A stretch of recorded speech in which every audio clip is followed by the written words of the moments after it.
नमस्कार. Share market Marathi या YouTube चॅनलवर आपल्या सर्वांचं हार्दिक स्वागत. आजच्या व्हिडिओमध्ये आपण गुरुवार दिनांक 11 डिसेंबर 2025 साठीचं इंडेक्सचं विश्लेषण करणार आहोत. मात्र या विश्लेषणाला सुरुवात करण्यापूर्वी मला तुम्हाला शेअर मार्केट मराठीच्या ॲप विषयी थोडक्यात माहिती सांगायची आहे. शेअर मार्केट मराठीचं ॲप आता Android आणि iOS अशा दोन्ही प्लॅटफॉर्ममध्ये उपलब्ध आहे. हे ॲप तुम्ही तुमच्या मोबाईलमध्ये डाउनलोड करून इन्स्टॉल केलंय का? जर केलं नसेल तर आजच करा. याचं कारण असं आहे की शेअर मार्केट मराठीच्या सर्व सर्व्हिसेस आता ॲपच्या माध्यमातून उपलब्ध आहेत. तुम्हाला ह्या ॲपमध्ये कोणकोणत्या सर्व्हिसेस आहेत हे समजून घ्यायचं असेल तर त्या सर्व्हिसेस आहेत शेअर मार्केट मराठीचे फ्री कोर्सेस, प्रीमियम ग्रुप आणि पेड कोर्सेस. तुम्हाला हे ॲप डाउनलोड करून इन्स्टॉल करायचं असेल तर त्याची लिंक या व्हिडिओच्या डिस्क्रिप्शनमध्ये तसंच कमेंट सेक्शनमध्ये जी पहिली कमेंट आहे पिन कमेंट त्याच्यामध्ये ह्या लिंक उपलब्ध करून दिलेल्या आहेत. तुम्ही तिथे जाऊन हे ॲप डाउनलोड करून इन्स्टॉल करू शकता. हे झालं आपल्या शेअर मार्केट मराठीच्या ॲप विषयी थोडक्यात माहिती. आता आपण आपल्या मूळ विषयाकडे परत येऊया आणि आज बुधवारी इंडेक्समध्ये कशाप्रकारे मूव्हमेंट झाली आणि उद्या गुरुवारी कशाप्रकारे होऊ शकते याचं विश्लेषण करण्यासाठी डायरेक्टली जाऊया चार्टवर. आणि इथे मी निफ्टी 50चा 15 मिनिटाच्या टाइम फ्रेम मधला चार्ट ओपन केलाय. काल आपण जे विश्लेषण केलं होतं ते विश्लेषण असं होतं की किंमत जर खाली जायला लागली तर खाली जात असताना पहिल्यांदा आपल्याला हे टार्गेट येईल, नंतर हे टार्गेट येईल आणि मग हे टार्गेट येईल. अशी 3 टार्गेट येऊ शकतात खालच्या बाजूनं, असं आपण काल विश्लेषण केलं होतं. आज झालं काय? आज तुम्ही बघू शकता थोडंसं गॅप अप ओपन झालं.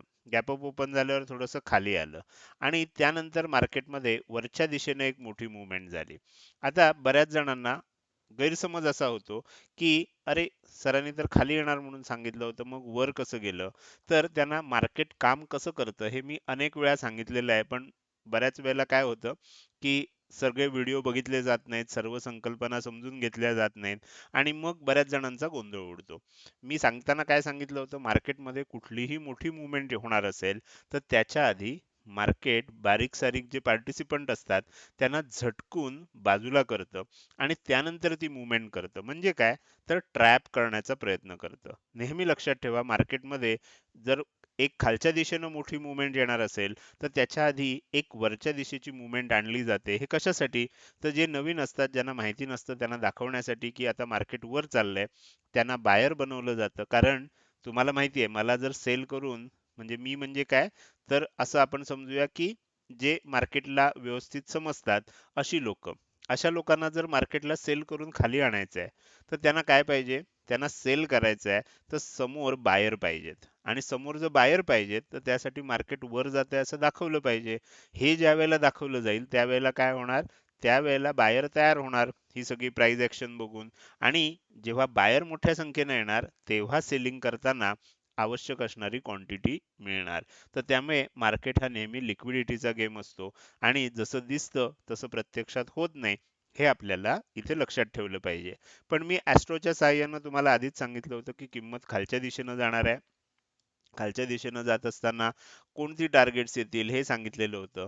आता जे सदस्य ऑलरेडी ॲस्ट्रोचा कोर्स करतायत त्यांना हे देखील माहित होतं की आज सकाळी बरोबर 10:15च्या आसपास मार्केटमध्ये रिव्हर्सल येणार. तुम्ही ॲस्ट्रो कोर्सचे जे सदस्य हा व्हिडिओ बघत असतील ते नक्की कमेंट करू शकतात. ज्यांनी हे कॅल्क्युलेशन केलेलं होतं, मी शिकवलेलं आहे. आज बघा बरोबर 10:15च्या आसपास हाय बनला. म्हणजे ही जी तेजी होत होती ही बरोबर 10:15 पर्यंतच होणार हे आपल्याला जे ॲस्ट्रो कोर्सचे सदस्य आहेत त्यांना माहित होतं. आत्मा कोर्सचे सदस्य आहेत त्यांना माहित होतं आणि त्यानंतर हे सेलिंग होणार. आता हे सेलिंग पण कधीपर्यंत होणार? तर हे सेलिंग सुद्धा 12:15 12:30 पर्यंत होणार हे माहित होतं. तर तुम्ही इथे बघू शकता बरोबर 12:30च्या आसपास हा लो बनला आणि त्यानंतर पुन्हा बाउन्स चालू झाला. म्हणजे ॲस्ट्रोमध्ये फक्त ह्या लेवलच काढल्या जात नाहीत, तर रिव्हर्सल कधी होणार ह्या वेळा काढल्या जातात, महत्त्वाच्या लेवल्स काढल्या जातात, रिव्हर्सल कधी होणार त्या तारखा काढल्या जातात आणि खूप साऱ्या गोष्टी आहेत. ॲस्ट्रो कोर्सचे सदस्य जे आहेत त्यांना, ज्यांना ज्यांना आतापर्यंत ज्यांनी प्रॅक्टिस चांगली केली आहे आणि ज्यांना चांगला अनुभव आलाय ते नक्कीच याविषयी खाली कमेंट करून माहिती देतील. तर मी जास्त त्याच्याविषयी काही सांगत नाही. तर आपण आता इथे लक्षात घ्या की खालच्या दिशेने येणार म्हणून सांगितलं होतं आणि खालच्या दिशेने येत असताना मी तुम्हाला ही 3 टार्गेट दिली होती. हे पहिलं, हे दुसरं आणि हे तिसरं आणि सांगितलं होतं की ह्या लेव्हलवर आपल्याला लक्ष ठेवायचं आहे. जर समजा काही कारणानं ह्या लेव्हलच्या खाली टिकायला लागलं, तर ओळखा भविष्यात मार्केटमध्ये एक मोठी सेलिंग येणार आहे. आता तुम्ही इथे बघू शकता की हे वर गेलं, खालच्याच दिशेनं आलं. बरोबर आपलं पहिलं टार्गेट आलं, दुसरं टार्गेट आलं आणि ह्या लेव्हलच्या आसपास आल्यावर एकदा सपोर्ट घेतला गेला आणि मी नेहमी सांगतो परत एकदा मोठं सेलिंग जर करायचं आहे तर त्याच्यासाठी लिक्विडिटी बनवली पाहिजे. ही तेजी त्याच्यासाठी आली होती आणि हे टायमिंग सुद्धा आपल्याला आधीच माहित होतं की ह्या पद्धतीनं ह्या वेळेला रिव्हर्सल येऊ शकतं आणि त्यानंतर पुन्हा एकदा सेलिंग आलं आणि तुम्ही इथे बघू शकता की ही जी आपली लेवल दिली होती एकदा त्याच्या खाली ब्रेक झाल्यानंतर तुम्हाला सलगपणे इथे तुमच्या लक्षात येईल की 1 तास, सव्वा तास आपल्याला ह्या लेव्हलच्या वर आणि ही लेव्हल काही अशी राउंड फिगरची लेव्हल नव्हती, की 25,600, 25,700 अशी राउंड फिगरची लेव्हल नव्हती. 25,765 अशी रँडम नंबर होता. तुम्ही चेक करू शकता. ह्या लेव्हलच्या वर एकदाही नंतर, एकदा खाली आल्यानंतर एकदाही टिकलं नाही. गेलं अनेक वेळेला. तुम्ही इथे बघू शकता वर गेलं, खाली यायचं, वर गेलं. म्हणजे ह्या लेव्हलचं महत्त्व एवढं होतं, की एकदा ह्याच्या खाली आल्यानंतर वर जाणं आजच्या दिवसात तरी मार्केटला शक्य झालं नाही. आता हे झालं आज काय झालं, बरोबर? आज आपली बरोबर तिन्ही टार्गेट आली आणि क्लोजिंग आलंय ते सुद्धा आपल्या ह्या लेव्हलच्या 750च्या थोडंसं वर आलंय. अर्थात हे टार्गेट इथे एकदा दिलं आणि परत खाली आलं तेव्हा इथे एकदा दिलं. अनेक वेळेला 750 लेव्हल आपल्याला आज दिवसभरामध्ये निफ्टीमध्ये बघायला मिळाली. आता उद्या काय होऊ शकतं? आजचं झालं, संपला दिवस.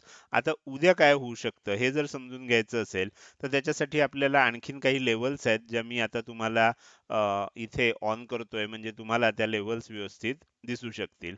आता इथे मी ज्या लेव्हल दाखवतोय, मी जसं सांगितलं होतं ह्या लेव्हलच्या खाली टिकल्यानंतर एक मोठं सेलिंग येणार. पण मार्केटमध्ये लक्षात ठेवा, मोठं सेलिंग येणार याचा अर्थ डायरेक्ट इकडनं चालू होणार आणि इकडे येऊन थांबणार असा नसतो. तर त्याच्या अधेमध्ये आपल्याला एखादा बाउन्स सुद्धा येतो. बरोबर? तर मार्केटची जरा थोडीफार जरी माहिती आहे, त्यांना ही गोष्ट कळते. बाकीच्यांना काय सांगण्यात अर्थ नसतो, कारण त्यांना काही कळतच नाही. त्यांना फक्त म्हणजे कोण कुठे चुकतोय एवढंच बघायचं असेल, तर मग त्याचा नाईलाज असतो आणि अशी लोकं पाहिजेत. त्याशिवाय आपल्याला मार्केटमध्ये सुद्धा मला जर सेलिंग करायचंय, तर बायर पाहिजे. मला जर बाय करायचंय, तर सेलर पाहिजे. तर जोपर्यंत तो असणार नाही, तोपर्यंत मी काहीच करू शकणार नाही. तर त्यामुळे हे प्रत्येकाला लागू आहे. इथे लक्षात घ्या, किंमत खाली जाऊ शकते. बरोबर, कुठपर्यंत जाऊ शकते? 25,720 पर्यंत जाऊ शकते. तिथूनही खाली कुठपर्यंत जाऊ शकते? तर 25,670 पर्यंत जाऊ शकते. मोठ्या टाइम फ्रेमवरचं पुढचं टार्गेट आहे 25,650. कालचा व्हिडिओ पाहिजे असेल तर मी आज नाही दाखवत, उद्या दाखवतो. तर त्याच्यामध्ये मी सांगितलं होतं, की जर समजा ह्या लेव्हलच्या खाली टिकलं, तर आपल्याला खाली जात-जात कुठपर्यंत जाऊ शकतं? तर 25,500च्या लेव्हलपर्यंत सुद्धा जाऊ शकतं. अर्थात मी मगाशी सांगितलं तसं हे काही एकदम असं डायरेक्ट सेलिंग होऊन खाली जाणार नाहीये. अधेमध्ये मोठे-मोठे बाउन्सेस आपल्याला बघायला मिळणार. एकदम मोठा बाउन्स बघायला मिळणार. मग खाली येणार. असं होत-होत पुढच्या 3-4 दिवसामध्ये, एखाद्या आठवड्यामध्ये त्या लेव्हल्स आपल्याला बघायला मिळू शकतात. फक्त आज काय झालंय, आज ह्या लेव्हलच्या खाली टिकलंय. उद्या हा जो लो बनलाय ना, ह्याच्या खाली टिकलं पाहिजे. कारण आपलं कुठलीही लेव्हल ब्रेक होण्यासाठीचा नियम काय आहे? तर त्याच्या खाली एक कॅन्डल क्लोज झाली पाहिजे इथे आणि त्यानंतर त्याचा लो नेक्स्ट डेला आपल्याला ब्रेक कारण हे मी मोठ्या टाइम फ्रेमवरचं सांगतोय. त्यामुळे डेली टाइम फ्रेमवर लक्षात घ्या. आता इथे सुद्धा काय झालं होतं बघा, छोट्या टाइम फ्रेमवर 15 मिनिटाच्या टाइम फ्रेमवर ब्रेक झालं होतं, पण नंतर लगेच रिव्हर्सल आलं आणि तेव्हा ही लेव्हल एवढी महत्वाची नव्हती. आता ही लेव्हल खूप महत्वाची आहे. कारण वेळेला सुद्धा महत्व असतं आणि म्हणून इथून पुढे आता काय होऊ शकेल? आता इथून खाली जात असताना आपल्याला ह्या सर्व मोठ्या लेव्हल्स येताना दिसू शकतात. तर अशा प्रकारे आपल्याला लक्षात ठेवायचं आहे, हळू-हळू मध्ये-मध्ये असे बाउन्स येणार, ही गोष्ट लक्षात ठेवा. हे असे बाउन्स येणार, पण एकूण मार्केटचा जो ट्रेंड आहे, तो आता जर ह्या लेव्हलच्या खाली राहिला, तर आपल्याला सेल ऑन राईजचाच असेल असं दिसतंय. उद्याच्या दिवशी आणखीन जास्त कन्फर्मेशन मिळेल आणि मग आपल्याला पुढच्या सर्व गोष्टी सांगता येतील. तर हे झालं निफ्टीसाठीचं उद्यासाठीचं विश्लेषण. आता आपण जाऊया बँक निफ्टीकडे. बँक निफ्टीमध्ये मी तुम्हाला काय सांगितलं होतं, सेम सांगितलं होतं. बँक निफ्टीमध्ये तुम्हाला ही पहिलं टार्गेट दिलेलं होतं. पहिलं काय झालं, पहिलं वर गेलं, बरोबर. वर गेलं आणि तिथून सेलिंग स्टार्ट झालं. सेलिंग स्टार्ट झाल्यानंतर तुम्ही बघू शकता पहिलं टार्गेट आलं. दुसरी लेवल फार महत्वाची म्हणून सांगितली होती. अनेक जणांना आदल्या दिवशीच्या व्हिडिओची क्लिप ऐकायची असते, त्यांनी मुद्दाम ऐका. ह्या क्लिपमध्ये मी ती ऐकवत नाही. तुम्ही YouTubeला जाऊन थोडासा परिश्रम करा आणि ऐका. तर तुमच्या लक्षात येईल ह्या लेवलला मी खूप जास्त महत्व आहे म्हणून सांगितलं होतं. आणि तुम्ही बघू शकता एकदा त्याच्या खाली ब्रेक झाल्यानंतर दोनदा प्रयत्न झाला. इथे एकदा प्रयत्न झाला, सेलिंग आलं. पुढच्या वेळेला एकदा प्रयत्न झाला, त्या लेवलपर्यंत गेलं, सेलिंग आलं. म्हणजे तुमच्या लक्षात येईल मी सांगताना काय सांगितलं होतं, ह्या लेवलच्या खाली जर बँक निफ्टीची किंमत टिकली, ही लेवल कोणती आहे, 59,090 ची लेवल आहे. ह्याच्या खाली टिकली तर सेल ऑन राईज होणार. सेल ऑन राईज याचा अर्थ काय, जेव्हा जेव्हा मार्केटमध्ये किंमत राईज होणार म्हणजे किंमत वाढणार, त्यानंतर सेलिंग येणार. जेव्हा जेव्हा किंमत मार्केटमध्ये वाढणार, त्यानंतर सेलिंग येणार. तर ह्याला सेल ऑन राईज म्हणतात. आजच्या दिवशी आपल्याला दोनदा तो अनुभव आला. तुम्ही बघू शकता पुढचं तिसरं टार्गेट आलं, चौथं टार्गेट आलं आणि एक महत्वाची लेवल मी जी सांगितली होती ह्याच्यावर लक्ष ठेवलं पाहिजे. तुम्ही आज बघू शकता त्याच्या जवळपास गेलं, बाउन्स येतोय. त्याच्या जवळपास गेलं, बाउन्स येतोय. आज तुम्हाला ही लेवल जी आहे 58,925 ची, आज क्लोजिंग जर तुम्ही बघितलं तर 58,960 च्या आसपास आहे. म्हणजे अजूनही आपल्याला ही जी लेवल आहे 58,925, त्याच्या अजून वर आहोत आपण. त्याच्या खाली जर टिकलो तर मग आपल्याला काय होईल, मग खाली जाताना आपल्याला आणखीन मोठी टार्गेट सुद्धा बघायला मिळू शकतात. त्याच्या खाली गेलं तर मग ही पुढची लेवल आहे 58,765. त्याच्याही खाली गेलं तर मग त्याच्याही खालची लेवल मिळू शकते 58,515. अशा लेवल खालच्या बाजूला आपल्याला उपलब्ध आहेत. पण एक गोष्ट लक्षात ठेवा की खाली जाणार, खालच्या दिशेनं जाणार असं आता दृश्य दिसायला लागलंय. पण अजून 58,925 च्या खाली क्लोजिंग दिलेलं नाहीये. ह्याच्या खाली क्लोजिंग दिलं पाहिजे, त्याचा लो तुटला पाहिजे, मग आणखीन जास्त आपण कॉन्फिडन्सनं या गोष्टी सांगू शकतो. तोपर्यंत आपल्याला काय आहे, तोपर्यंत आपल्याला अपेक्षाच आहे. तर त्या पद्धतीनं आपल्याला लक्षात घ्यायचं आहे. त्यामुळे उद्याच्या दृष्टीने विचार केला तर आपल्याला 58,765 वगैरे एवढं टार्गेट जरी लक्षात आलं तरी खूप आहे. त्यानंतर काय होतंय, हे सेलिंग जे आहे हे अशा पद्धतीनंच होणार. बाउन्स येणार, सेलिंग होणार, बाउन्स होणार, सेलिंग येणार. म्हणजे तुम्हाला मध्ये मध्ये बाउन्स येणार ही गोष्ट अजिबात विसरू नका. मग तुम्हाला बाकीच्या गोष्टी लक्षात येतील. तर हे झालं बँक निफ्टीचं विश्लेषण. आता आपण पुढे जाणार आहोत आणि सेन्सेक्सचं विश्लेषण करणार आहोत. मात्र त्यापूर्वी मला तुम्हाला आपल्या YouTube चॅनल मेंबरशिप विषयी थोडक्यात माहिती सांगायची आहे. आता आपण आपल्या YouTube चॅनलला जे जॉइन बटन असतं, जे YouTubeनं खूप आधी दिलं होतं, अनेक वर्षापूर्वी दिलं होतं, पण मी ते अजूनपर्यंत ॲक्टिव्हेट केलं नव्हतं. पण आता मला हळूहळू असं लक्षात आलंय, की जोपर्यंत तुम्ही हे बटन ॲक्टिव्हेट करत नाही, YouTube आपले व्हिडिओ जास्त लोकांपर्यंत पोहोचवत नाही. तर त्यामुळे आता मी हे बटन ॲक्टिव्हेट केलेलं आहे. ह्या बटनला क्लिक करून तुम्ही चॅनल मेंबरशिप घेऊ शकता. आता ह्यामध्ये आपण 4 प्रकारचे मेंबरशिप ठेवलेली आहे. पहिली मेंबरशिप आहे ब्रॉन्झ मेंबरशिप. ₹59 दरमहा देऊन तुम्ही याची मेंबरशिप घेऊ शकता. सिल्वर मेंबरशिप आहे ₹119 दरमहा देऊन घेऊ शकता. गोल्ड मेंबरशिप आहे ₹199 देऊन घेऊ शकता.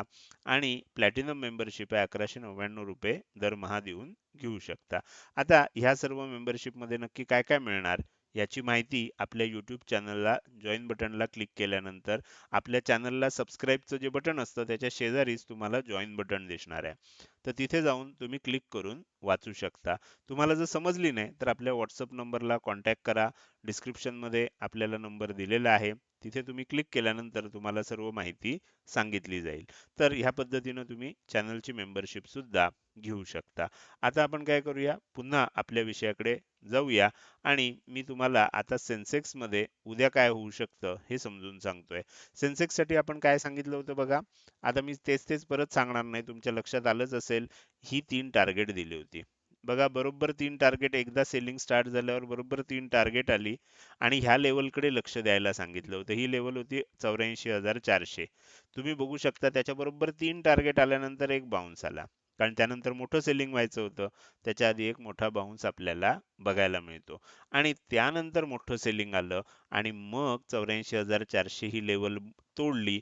तुम्हाला आश्चर्य वाटेल, कालचा व्हिडिओ ज्यांना बघायची हौस असेल त्यांनी मुद्दाम बघा.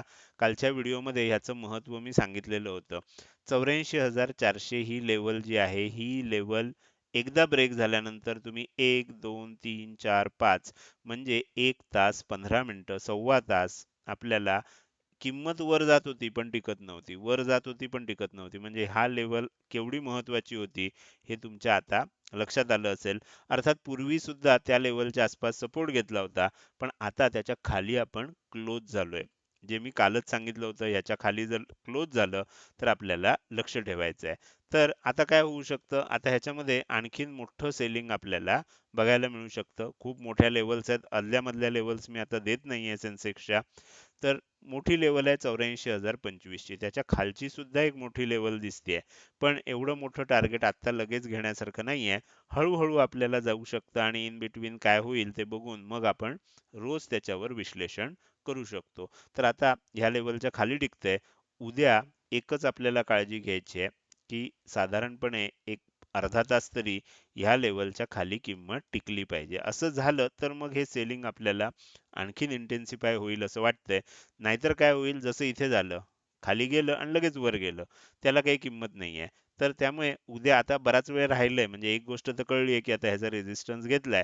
पण कन्फर्म कधी होणार? कन्फर्म होणार हा जो लो आहे, हा लो उद्या टिकला ह्याच्या खाली आणि ह्याच्या खाली आपल्याला ब्रेकआउट आलं, बराच वेळ टिकलं, 15-20 मिनिटं, अर्धा तास जर टिकलं, मग आपण समजू शकतो, की आणखीन खाली जाणार. पण हे जात असताना मध्ये-मध्ये बाउन्स येणार, मग जाणार. ही गोष्ट आपल्याला लक्षात ठेवायची आहे. तर माझ्या मते आता तुमच्या लक्षात आलं असेल तिन्ही इंडेक्सचं विश्लेषण. आजच्या व्हिडिओमध्ये मी आता इथेच थांबणार आहे. मात्र जाण्यापूर्वी मला तुम्हाला विचारायचं आहे, की आजचा हा व्हिडिओ तुम्हाला कसा वाटला? जर तुम्हाला हा व्हिडिओ आवडला असेल, तर नक्कीच तुम्ही या व्हिडिओला एक लाईक करू शकता. कसा वाटला हे कमेंट सेक्शनमध्ये टाईप करून सांगायला अजिबात विसरू नका. लक्षात ठेवा तुमची एक लाईक आणि एक चांगली कमेंट हीच माझ्यासाठी प्रेरणा असते, ज्याच्या सहाय्यानं रोजच्या रोज हे विश्लेषणाचे व्हिडिओ मी तुम्हाला उपलब्ध करून देत असतो. त्यामुळे व्हिडिओ बघायला सुरुवात केल्या-केल्या व्हिडिओला लगेच लाईक करा. बघून झाल्यानंतर तो कसा वाटला, काही प्रश्न असतील, शंका असतील किंवा तुम्हाला मला काही सांगायचं असेल, तर ते कमेंट सेक्शनमध्ये टाईप करून अवश्य सांगा. त्याचसोबत आजच्या व्हिडिओमध्ये तुम्ही अजूनपर्यंत हा व्हिडिओ बघताय आणि अजूनही जर तुम्ही शेअर मार्केट मराठी आपल्या यूट्यूब चॅनलला सबस्क्राईब केलं नसेल, तर कृपया सबस्क्राईब करा आणि शेजारी असणाऱ्या बेल आयकॉनला क्लिक करून ऑल असं नोटिफिकेशन निवडा. म्हणजे इथून पुढे रोजच्या रोज येणारे हे विश्लेषणाचे व्हिडिओ मी अपलोड केल्या-केल्या तुम्हाला विनाविलंब बघता येतील. आजच्या व्हिडिओमध्ये मी इथेच आपली रजा घेतोय. धन्यवाद.